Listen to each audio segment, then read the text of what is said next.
भक्तीची रीत.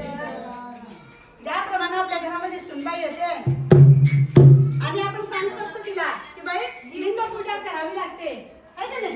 लिंग गळ्यात बांधावा लागतो. आपल्या धर्मामध्ये युवती आहे, लिंग बांधावं लागतं.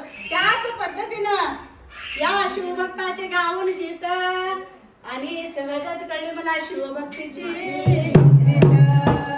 आणि अखंड जडली गुरुचरणाशी प्रीत, आणि अखंड जडली गुरुचरणाशी प्रीत.